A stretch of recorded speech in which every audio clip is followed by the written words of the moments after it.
Hey kiddos, so we're going to start part 2 of the chemical bonds thing, and again a chemical bond is just a way of going through and combining more than one type of atom together into a singular unit, and we call that unit a compound.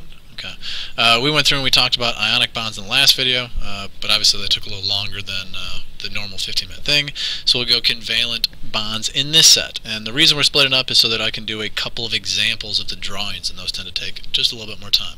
If you get the drawings, go ahead and skip them. If you need practice with them, this is a great way to practice this stuff at home without me.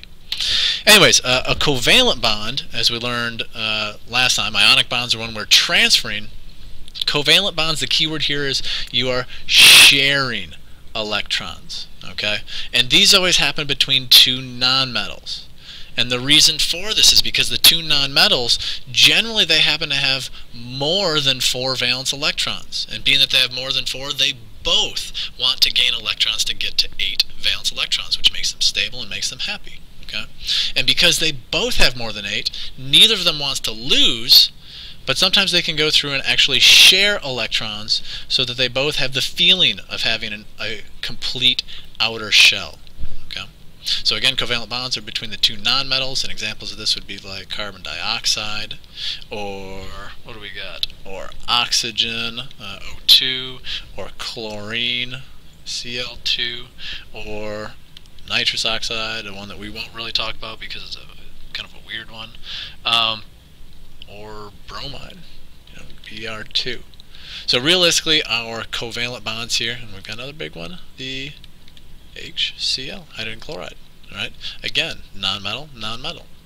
So the two nonmetals are what our covalent bonds are, and as we've kind of seen up here, they can be between two different atoms, and we'll see that with carbon dioxide, or nitrous oxide, or Cl2, or they can be between two of the same atom, and in that case, two atoms of the same element. In that case, we've got stuff like oxygen, or chlorine, or bromide. There's actually about 7 of them. There's actually 7 things that will form 2 atoms of the same element, can form covalent bonds together, and we'll look at those. And one thing that you should remember from your mixtures and pure substances notes from early in the semester is that these guys, covalent bonds, can also be called molecular compounds, otherwise known as molecules. Okay? And we talked about the idea that a molecule is the smallest form of a compound, but it's also going to be when you have the same atom bonded to itself, or sorry, the same element bonded to itself. Okay? So all of these, when we talk about a covalent bond, our way of naming covalent bonds are molecules, where ionic, we're generally going to say crystal. Okay? So how do we go through and actually draw these is the big thing. We'll get them drawn, and then we'll talk about some of the properties of them in a second. So let's go through and find 2 nonmetals. We're going to start off with hydrogen and chlorine, 2 nonmetals. First thing that we got to do, as always, we draw the Lewis dot structure. So you've got a Lewis dot structure there, and you've got your Lewis dot structure that's got 7 valence electrons here. And again, I line them up so that they are next to each other, real nice and pretty. Second thing we're going to do is we're going to draw the electrons being shared. Now there's a couple ways that I've seen this done. I like going through and just drawing the electrons that happen to be shared, because we've got one that needs a partner here and one that needs a partner here. Just share the electron, or draw a circle around both of those electrons being shared. Okay? And the third thing that we have is we're going to draw that covalent bond, or sorry, draw that bond as a singular line, so that that individual circle that had 2 electrons in it now gets replaced by a singular line. So that singular line means that you have 2 electrons within this. Because there were 2 electrons here, this line represents 2 electrons. Okay? And you kind of see the same pattern here. And realistically, the idea of the 2 electrons is kind of fun. So if I go through and I were to draw you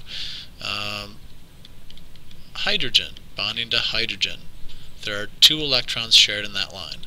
If I were to draw you oxygen, bonding to oxygen, don't forget our valence electrons, because there are 2 lines, each line represents 2 electrons. So there are 1, 2, 3, 4 electrons being shared between those 2 oxygens. Okay?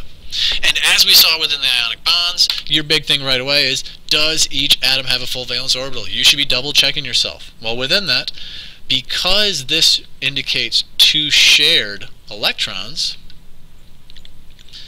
these are being used by the hydrogen, so the hydrogen has its 2 valence electrons, and the chlorine is going through and saying 1, 2, 3, 4, 5, 6, 7, 8. So this has 8 valence electrons in its outer shell. They both have full valence orbitals, which makes both of those atoms happy. Okay? Hopefully that makes a little bit of sense, but we're going to go through and we're going to practice. Okay?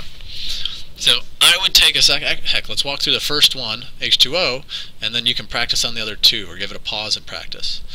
First thing we're going to do is we're going to draw out the Lewis dot structures. So I start off with my O. There's a 1, 2, 3, 4, 5, 6. There happens to be 1 hydrogen here, and there happens to be 1 hydrogen here. Okay? Second thing I'm doing is I'm drawing the electrons being shared. So there's that circle, and there's that circle. And each circle is going to get replaced by a singular line.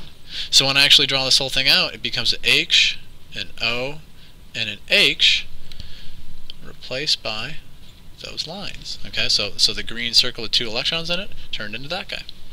Now I need to remember though that I have valence electrons, and I've got 1, 2, 3, 4 of them. So I need to go through and have 1, 2, 3, 4 valence electrons around my oxygen, because at the end hydrogen has 1, 2.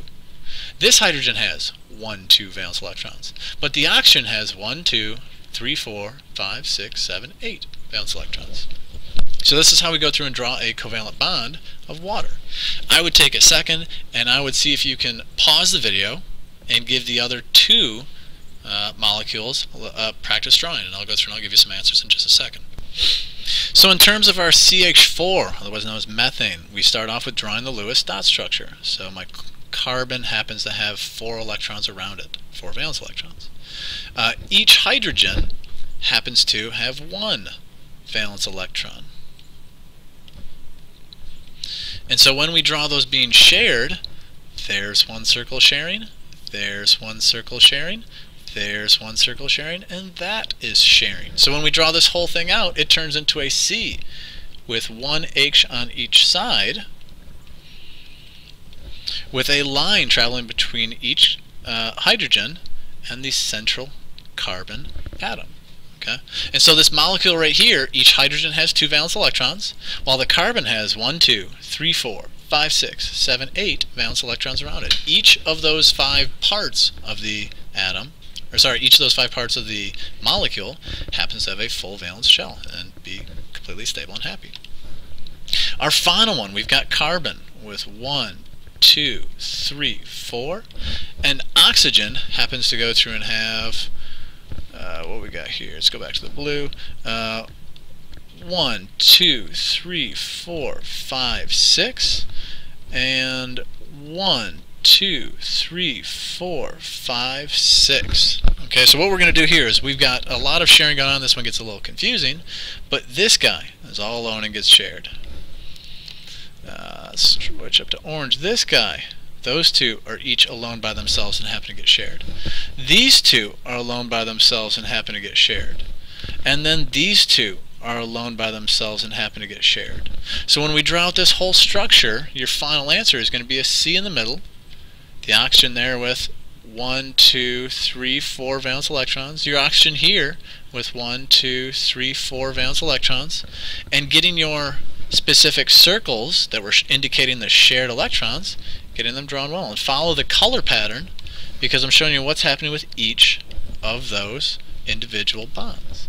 Okay, and your yellow over here. So what we've got is we have the carbon has a double bond going to each oxygen atom. So when we think about the oxygens, it's got 1, 2, 3, 4, 5, 6, 7, 8 valence electrons. Your carbon has 1, 2, 3, 4, 5, 6, 7, 8 valence electrons around it, even though you don't technically see any of them. They're all just the individual lines. All right? So that's how we go through and we practice the covalent bonds in terms of drawing. If I ask you for the final structure, I'm looking for this guy, or that guy, or that guy. But this does show you what's actually happening within the drawings themselves. Now let's go through and talk about properties. In terms of properties, covalent bonds happen to be weaker than ionic bonds were. Okay? And as they are weaker, their melting point is lower and their boiling point is lower. So it takes less energy to separate the individual molecules or space them out a little bit. Covalent bonds do not conduct electricity when they are in solution, and generally most of them happen to be gases or liquids at room temperature. Okay? So those tend to be your properties of covalent bonds. And again, we're going to do an activity in class where you get a bunch of unknowns and have to determine whether the unknowns are covalent or ionic based on these properties. And the last real portion that we have is zooming in on the covalent bonds. We've got this idea of a diatomic molecule. Okay? A diatomic molecule forms between two atoms of the same element, okay, that happen to bond together. And again, we called this a couple slides ago. Those guys are again called molecules. Okay? Now, there are 7 molecules that go through and do this. Okay? Iodine, bromine, chlorine, fluorine, oxygen, nitrogen, and hydrogen. Now, there's 2 ways that you can remember this. One is Brinkelhoff, David Hasselhoff's little cousin. That's not true at all. But if you can remember Brinkelhoff, bromine, iodine, nitrogen, chlorine, hydrogen, oxygen, fluorine, you can remember the name of the 7 of them. Your other option is 7 form a 7. So if you go through and you think about nitrogen being the first one at 7, okay, basically the elements that go through and work it on your periodic table happen to be nitrogen, and then oxygen, and then fluorine, and then traveling down the halogens, you've got a chlorine, you've got a fluorine, and whoop, I went backwards there, chlorine, and then bromine, my apologies kids, and then iodine. So 7 form a 7 starting at 7, and then there's your one exception, what's way up top in the other corner of the periodic table, hydrogen. Okay? But these are the 7 molecules that can go through and bond to themselves. So if we're talking about iodine, iodine will bond to another iodine, but don't forget the valence electrons. Okay? It's too unstable, too reactive in nature to occur by itself, so it'll always bond with another molecule of itself if it happens to be available. Hydrogen, same way. It will always go through and bond to another hydrogen. Oxygen will always go through and double bond to another molecule of oxygen if given the option, because it's incredibly unstable and wants to bond with other things. And heck, the stuff that you breathe, it's O2. It's not just regular oxygen, it's O2. Two individual atoms of oxygen bonded together. And it gets as crazy as we get is nitrogen, and because nitrogen has 1, 2, 3, 4, 5, and 1, 2, 3, 4, 5, we actually get our sharing of that shares, and that shares. So drawing the whole thing out, nitrogen actually triple bonds to another nitrogen. But don't forget those valence electrons on the outside. So realistically, if you remember that each individual line means 2 electrons, and you can remember our Brinkelhoff, or our 7 form a 7, you should be good in terms of remembering what molecules will actually bond to themselves. Okay? And just kind of wrapping up everything, how do we know which type of bond is formed? Ionics are basically formed between a metal and a nonmetal, and remember your metal is going to be the cation, and your nonmetal is the anion, as in this guy's positive because it lost an electron, and this guy's negative because it gained one, and that's because the electrons are actually transferred, so you're getting rid of an electron, and it goes that way. Okay? Whereas the covalent, they are 2 nonmetals, and because they're so close to each other, they are sharing electrons. So they both happen to have a need for electrons, and they will share them together, as opposed to this one takes both, but because of the charges now, with the plus and minus, they're attracted to each other. Okay? And the metallic bonds we're not really going to get into because we're going to focus a heck of a lot more on the ionic versus covalent. Anyhow, we will practice these up in class a lot more. We'll do a bunch of activities with these, but if you've got any questions, come find me before class.